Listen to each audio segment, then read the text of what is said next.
La sexualidad en el embarazo y en el puerperio, que también son muy distintas, ¿no? En estas dos etapas, también muy distinto del resto de las etapas de la mujer, pero allí el cambio hormonal y demás hacen de las suyas. Muchos cambios. En el embarazo suceden muchos cambios a nivel físico, a nivel psíquico, a nivel emocional, a nivel hormonal. Y no podemos pretender que esos cambios no generen cambios también en la sexualidad. Cambian muchos aspectos de la vida. Cambian las dinámicas en la pareja, la dinámica en la familia que suma un nuevo integrante, una nueva integrante. Cambian muchas veces lo laboral, mujeres que tienen que dejar de trabajar o hacer reposo, distintas cuestiones que van surgiendo a lo largo del embarazo, ya sea un embarazo sano, de bajo riesgo, o un embarazo con alguna patología de alto riesgo. Pero en todas las situaciones hay algo que cambia y la sexualidad también se ve afectada, muchas veces para bien, muchas veces no tanto, pero bueno, son momentos donde se requiere de mucha comunicación en la pareja, de mucha empatía, de saber que son momentos, que son etapas y bueno, hay que ponerle ganas a eso también, acompañar. Si algo hemos aprendido desde que comenzamos con estas columnas es que no hay nada que sea o normal o anormal, ¿no? Pero ¿cuál sería como lo más común o cotidiano? A ver, no sé cómo decirlo. En cuanto al deseo durante el embarazo suele aumentar en la mujer. Depende, me encantó eso que dijiste, que ya aprendimos que no hay nada normal y anormal en el embarazo, en la sexualidad claro. En general. Y en el embarazo lo mismo, el deseo puede aumentar, puede disminuir, puede mantenerse igual. Depende de cuestiones hormonales, depende de cuestiones situacionales también, de la pareja, de cómo van atravesando ese embarazo, si fue un embarazo deseado, no deseado, si cómo están a nivel familiar, cómo es la red de sostén. Todo eso involucra a los cambios en la sexualidad en el embarazo, pero muchas veces el deseo aumenta, disminuye o se mantiene igual, y todos son válidos. Depende de cada persona, y también depende de cada trimestre del embarazo. Muchas veces se dice que al principio puede haber una baja de deseo por ciertas cuestiones hormonales y también porque suele haber ciertos síntomas como náuseas, mucho cansancio, molestias en la panza. Entonces eso hace que uno esté más desconectado del deseo, porque si hay dolor, si hay molestias, probablemente el deseo no esté en su mejor momento. Después en el segundo trimestre refieren que suele aumentar un poco y en el tercer trimestre a veces baja, a veces sube. Depende también de las comodidades físicas, de cómo uno se encuentra. Si tenés algún síntoma en el embarazo, si lo estás atravesando, hay mujeres que lo atraviesan joya, que simplemente crece la panza y nada más, y hay otras que tienen un montón de síntomas, dolores, molestias, quizás están cursando con presión alta, con alguna otra cosa. También pienso en esto, digamos, es muy emocional y muy personal, entonces también la cuestión física. Puede que tengas un embarazo recontra sano, pero que uno ya no se reconoce con ese cuerpo y cuesta también el contacto sexual con la pareja, ¿no? Eso es clave lo que decís, y me olvidé de nombrarlo, el tema de la imagen corporal. Dentro de la sexualidad, nuestra imagen corporal, nuestra autopercepción del cuerpo es una de las cosas claves. Sentirnos cómodas en mujeres, en varones, a todo el mundo. Necesitamos estar cómodos con nuestro cuerpo para poder habitarlo y para poder compartirlo con otra persona. Y en la sexualidad, en muy poco tiempo, se producen muchos cambios. En el embarazo se producen muchos cambios en muy poco tiempo. Crece la panza, crecen las mamas, aparecen estrías, hay aumento de peso. Puede haber edema, es decir, sentirnos más hinchadas, más edematizadas, las piernas, los pies, la cara. Cambia incluso hasta la coloración de la vulva muchas veces porque hay mayor flujo sanguíneo, entonces vemos la vulva más violácea, más oscura. Cambia también la lubricación vaginal porque como hay mayor flujo sanguíneo hacia la genitalidad por la misma presión de la panza y por todo eso, el flujo en la mujer suele aumentar fuera de la sexualidad y también a veces en la sexualidad. Y con esto del aumento del flujo sanguíneo también, en cuanto a la genitalidad, se vuelve mucho más sensible en algunas partes. Y hay quienes pueden disfrutar de eso y hay quienes lo pueden sentir muy molesto. Claro. Entonces de repente quizás zonas que en algún momento fueron erógenas o fueron lindas de estimular, en ese momento me estoy encontrando con que esto no me gusta, con que esto me molesta, con que las mamas están súper sensibles y no te me acerques, Claro. o con que chorreo leche de las mamas, con que tengo más flujo, puede la mujer sentir hasta un cambio distinto en su olor corporal, Claro. y el olfato es uno de los sentidos más importantes también de la sexualidad. Entonces, por donde lo mires, hay cambios. Hay cambios, sí, totalmente. Y en esto también de lo social, es como que tiene un montón de aristas la sexualidad, ¿no? Sí. No es solo Habría que enumerar una por una. Claro, no es solo la genitalidad. Lo social, imagino, no es lo mismo un primer embarazo que cuando ya hay hermanitos también, ¿no? Entonces vos tenés que repartir tu cabeza entre tu deseo, tu pareja, tus otros hijos, el que tenés adentro. La red familiar, Claro. Totalmente. Si hay colecho, si no hay colecho, Claro. con un bebé que ya está en la casa. Y bueno, esto de lo social que decías me trae un poco a pensar esto de la mujer embarazada como alguien que no es no puede ser una figura erótica, ¿no? Muchas veces, como convertimos a quien está embarazada en una persona niñada, que pierde su capacidad de desear y de ser deseada, como una mujer asexuada. Claro. Y eso no es así. Nada más equivocado que Nada más equivocado que eso, tal cual. Entonces, darle espacio a que, bueno, lo social muchas veces esa presión de no poder ser deseantes o deseadas, afecta también la mirada. Muchas veces de las parejas, Exacto. ¿no? Como el miedo a... o que la mujer embarazada no puede mantener relaciones, o que es algo malo, invadir ese cuerpo, invadir la persona que está dentro de la panza. ¿Sigue habiendo mucho mitos. miedo en cuanto a eso? Digamos, de decir, le voy a hacer mal al bebé o cuando ya está muy embarazada. Hay algunas que se sabe que han tenido hasta el último tiempo relaciones con los cuidados obvios, pero sigue habiendo ese miedo de decir, no, ya no vamos a tener relaciones. Sí, suele haber miedo, sí, porque es el miedo a lo desconocido, ¿no? Y muchas veces al desconocimiento de la anatomía del cuerpo de una mujer embarazada, porque a veces no conocemos qué hay adentro. O sea, Claro. la vagina, que bueno, sabemos que es un espacio, una cavidad, pero no sabemos muy bien dónde termina, o con qué termina, o qué hay en el fondo, o si entra el pene, si va a estar en contacto con el bebé o no, y por ahí ese desconocimiento de la anatomía que tenemos en la vagina, que al final de la vagina se encuentra el cuello del útero, que es la puerta de entrada hacia el útero donde está el bebé, que ese cuello del útero en condiciones normales va a estar cerrado, entonces no hay posibilidad de daño. Sí, siempre hay contraindicaciones a relaciones sexuales durante el embarazo, pero son muy poquitas. ¿Cuáles serían? ¿Cuáles son? digamos? Sí. No me quería adelantar, pero venía por ahí.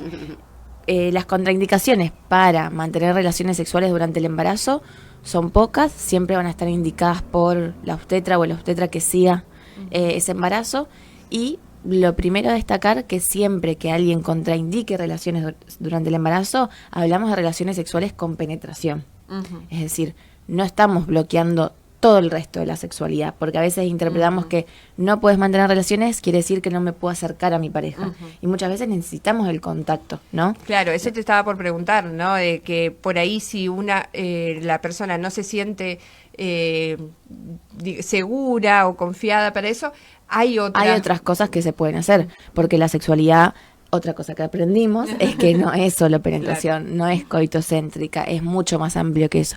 El contacto, el beso, el abrazo, otras formas de estimular el cuerpo entero y la genitalidad también. Y la penetración es una partecita de esa sexualidad. Entonces, cuando contraindicamos esos, hablamos solo de la penetración. Y el resto de las cosas, bienvenidas, si la persona lo desea y lo quiere. Y cuando está contraindicado, por ejemplo, si hay una rotura de bolsa, por supuesto, en ese caso no. Si hay un embarazo de alto riesgo por alguna patología específica de la mamá o alguna patología del bebé. Si hay placenta previa, quiere decir que la placenta está ubicada cerca del canal endocervical, entonces ahí no se permite porque hay riesgo de sangrado. Si hay alguna infección, pero no mucho más que esas. Viste que son 2, 3 o 4 nada más. Son esas las situaciones. Y pasamos al puerperio. Hay quienes dicen, bueno, estos 40 días, hay algunos que te dicen que no los cumplen y que no pasa nada, hay otros que te dicen que pasan mucho más tiempo, digamos. ¿Qué es lo que pasa en este periodo? Acá yo creo que es mucho más complejo el puerperio que el embarazo, justamente. ¿Cambia si es cesárea o es parto natural? No, porque en realidad la cuestión, obviamente que a la persona seguramente se recupere más rápido un parto vaginal que una cesárea, porque una cesárea es una cicatriz, es una cirugía. Así que en ese sentido sí, pero la sexualidad depende de cada persona y acá sí requiere de mucho espacio, de mucho tiempo y de mucha paciencia. No podemos exigir a una mujer que está cursando su puerperio que tenga deseo y que esté disponible a la sexualidad, porque la sexualidad seguramente en esa persona sea el puesto número 10 de las prioridades que hay en ese momento. Hay, de nuevo, reacostumbrarnos otra vez a nuestra imagen corporal, a una persona que está en contacto físico constantemente con generalmente la mamá y la recién nacido o el recién nacido. Son una simbiosis, ¿no? Están muy pegoteados, muy pegados. Y eso muchas veces genera un agotamiento físico en la mamá de sobreestimulación, ¿no? Como con un constante pegote con otra persona y no quieren más estimulación que esa. Necesitan espacio, necesitan respirar. Entonces este es un momento especial. Y con eso que decías de los 40 días, eso sí tiene una razón particular, que hablamos de los 40 días o de esta famosa cuarentena. En realidad la única explicación es que la mujer no puede tener relaciones sexuales de nuevo con penetración cuando está sangrando. En el puerperio hay loquios, se llama, que es pérdida de sangre fisiológica. Esa pérdida de sangre, como si fuese una menstruación, un sangrado un poquito más abundante, menos abundante, dura 1 mes, 40 días, hasta que el cuellito del útero vuelve a su lugar cerradito y no sangra más. Hasta que eso se produce, sí, no debe haber nada que entre ni salga de la vagina, porque puede haber riesgo de infecciones. Entonces no puede entrar un pene, no puede entrar una copita, no puede entrar un tampón, tienen que usar toallitas solamente para esas pérdidas. Pero eso sí es una indicación médica particular. Claro. Pero después no es que nosotros como médicos le pongamos un número a cuándo esa sexualidad tiene que empezar, porque jamás. Quien te diga que a los 40 días vos tenés que estar haciendo tal cosa, desconfía y anda a otro lugar. Pero muchas veces la pregunta es ¿cuándo? ¿Cuándo? Cuando tengas deseo. Claro. Cuando quieras. Cuando lo sientas. ¿Encontrás por ahí en consultorio esta situación que se escucha por ahí de decir que el padre siente celos y entonces esa responsabilidad de la madre de decir, bueno, esto por esto que decías, ¿no? Que hay una simbiosis entre la mamá y el recién nacido, necesitan ese espacio, que creo que está bien, digamos, y que es así, es natural, y qué es lo que pasa con ese tercero. Lo mandamos a terapia y que le maneje él su cuestión. Y no, es complejo porque cambian todas las dinámicas en la familia y cambia la dinámica de la pareja. Y más si es un primer hijo o hija, ¿no? Entonces una pareja de 2, de repente se suma alguien más y cambia todas las dinámicas. Entonces muchas veces suele ser el varón quien se siente excluido de esa relación vincular. Pero bueno, necesitamos que se involucren también, ¿no? Que sean 3. Claro. Bueno, recién cuando decías si es lo mismo con la cesárea, eso se me venía a la mente, que la cesárea es yo creo que debe ser la única cirugía en el mundo que quien la tiene no cumple con sus cuidados posparto, ¿no? Con Claro. sus cuidados postquirúrgicos. Postoperatorios, claro. Postoperatorios. Salen de la cirugía y tienen que dedicarse a cuidar, a amamantar. No cumplen con esos cuidados. Y eso es terrible. Es como que no incorporamos a la cesárea como un acto quirúrgico. Exacto. Esa mujer está operada. Necesita ser cuidada. Tiene que cuidar porque tiene que amamantar, porque pero necesita ser cuidada. Necesita que alguien haga todo en esa casa. No que ayude. Claro.